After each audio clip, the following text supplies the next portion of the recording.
First name is Gabriel, and I got on the streets, falling on the streets approximately about 20 years ago, and that happened right after I got out of TDC.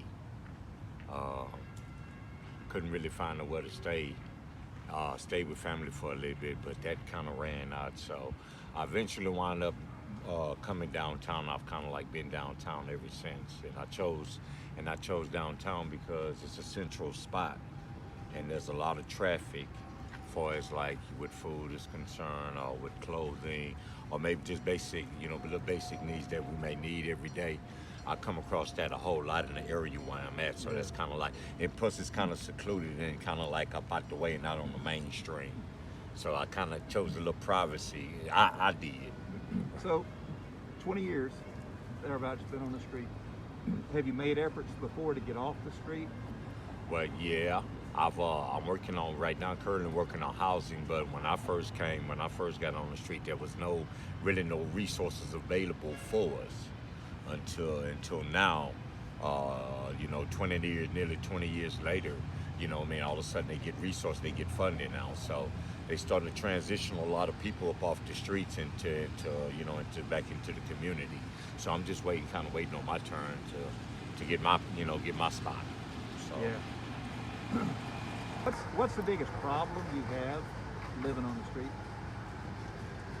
Well, the biggest problem, I think I've been out here so long, I think I've overcome that barrier. But, the main thing is like, at times like when it's raining and it's cold, it becomes real crucial. That's the time when you really, really, really need it. During the summertime, it's really not needed because you can pretty much just camp anywhere. Pretty much you just keep some mosquito spray and you pretty much all right. You can make it through the night. It's just basically the winter times is when it's real hard to really survive. Yeah. Right.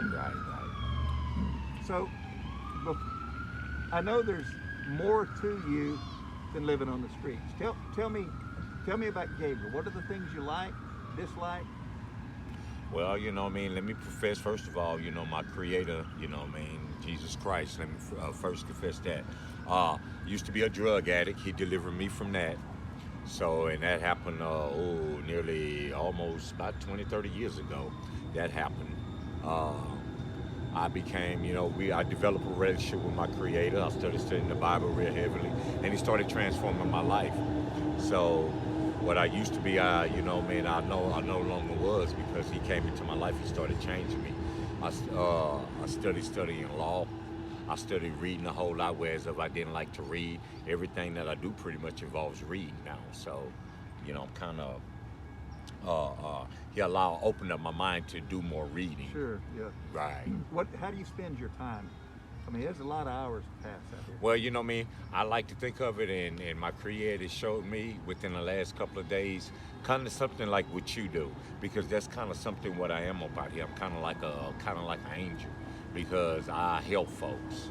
If I got it, I give it, or if I know a way of getting it, then I help that person go by obtaining what they need.